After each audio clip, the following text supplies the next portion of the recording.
Hello student, कैसे हो? मैं आशा करता हूँ हमारे यूट्यूब चैनल साइंस वाई सेमी सर से आप पढ़ रहे होंगे। आज मैं क्लास 12th के लिए डेरिवेशन सीरीज स्टार्ट की है, जिसमें पहला डेरिवेशन फर्स्ट चैप्टर का है, derive the expression electric field intensity on axial line, और दूसरा नाम होता है इसका एंड ऑन पोजीशन।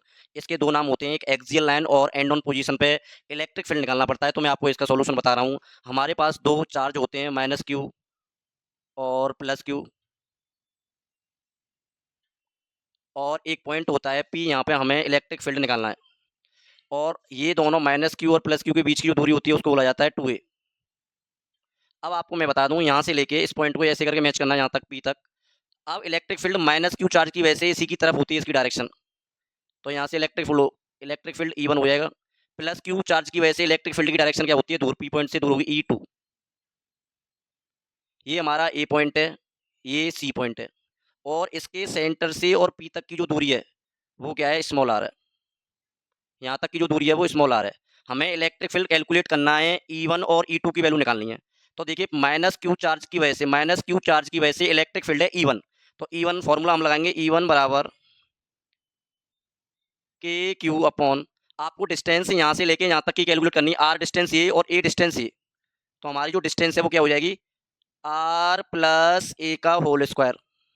और डायरेक्शन कहाँ से कहाँ? पी से लेके हम ए की तरफ आ रहे हैं, तो ये डायरेक्शन का पॉइंट हो जाएगा पी से। सेकेंड, हम प्लस क्यू की वजह से निकालेंगे इलेक्ट्रिक फील्ड कितना होगा। E2 बराबर, फॉर्मूला होता है इलेक्ट्रिक के क्यू अपॉन।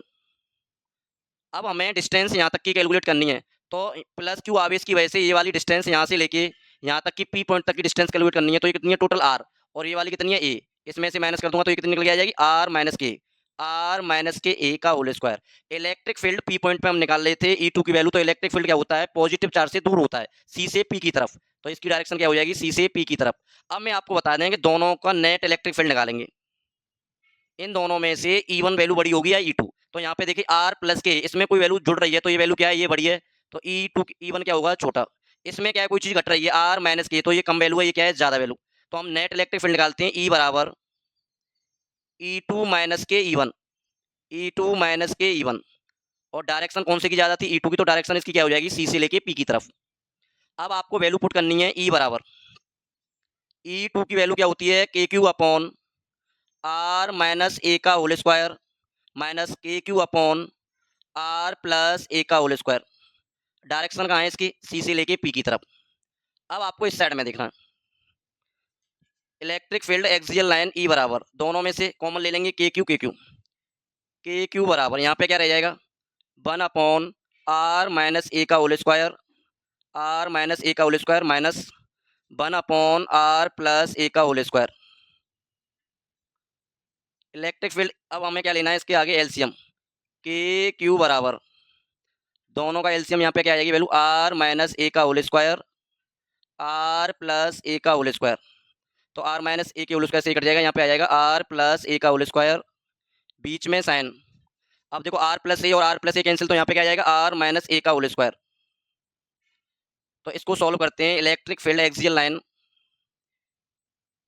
के क्यू बराबर, इस साइड में आप देखें, यहाँ फॉर्मूला बनना है ए प्लस बी और ए माइनस बी। तो इसका फॉर्मूला होता है आर स्क्वायर माइनस के ए स्क्वायर का होल स्क्वायर, और यहाँ ए प्लस बी का होल स्क्वायर खोलना है।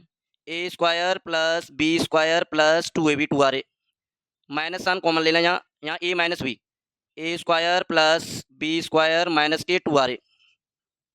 अब आपको सॉल्व करनी है ये वैल्यू, ई बराबर के क्यू अपॉन, यहाँ आप देखिए नीचे क्या रह गया? आर स्क्वायर माइनस के ए स्क्वायर का whole square, r square plus a square plus 2ra, minus का अंदर मल्टीप्लाई करो, minus r square a minus a square a plus 2ra। अब आपको मैं बताऊं, इस माइनस का मल्टीप्लाई माइनस से हो गया, क्या हो गया? प्लस। आर स्क्वायर से r square cancel, a square से ए स्क्वायर कैंसिल। तो यहाँ आपके पास क्या बच्चा? देखो, इस साइड में मुझे करना पड़ेगा। ई बराबर के क्यू अपॉन, ऊपर की साइड में बचा 4ra upon are square minus के ए स्क्वायर का होल स्क्वायर। 4ra को लिखने का तरीका क्या है? ई बराबर के क्यू अपॉन, 4ra को लिखना है 2a मल्टीप्लाई 2r, डिवाइड में क्या है? आर स्क्वायर माइनस के ए स्क्वायर का होल स्क्वायर। देखो, क्यू मल्टीप्लाई 2a क्या होता है? पी। आपको मैं बता देता हूँ, क्यू मल्टीप्लाई 2a का मतलब होता है इलेक्ट्रिक डायपोल मोमेंट, इसको लिखते हैं पी से। तो ई बराबर के, यहाँ पे क्या आ जाएगा, पी आ जाएगा, यहाँ क्या आ गया 2r upon are square minus के ए स्क्वायर का होल स्क्वायर। इसको हम लिख देते हैं electric field axial line 2 k p r बराबर आर स्क्वायर माइनस के ए स्क्वायर का होल स्क्वायर। ये आपका electric field line axial line पे आ गया। अगर यहाँ ए की वैल्यू 0 हो जाए तो नेट इलेक्ट्रिक फील्ड कितना निकल के आता है, ई बराबर 2 k p r upon r की पावर 4। एक पावर कटेगी तो हमारा आंसर आ जाता है यहाँ से ई बराबर 2 kp अपॉन आर क्यू। तो ये हमारा डेरिवेशन था जो एक्सियल लाइन का था, आप देख सकते हैं इसको।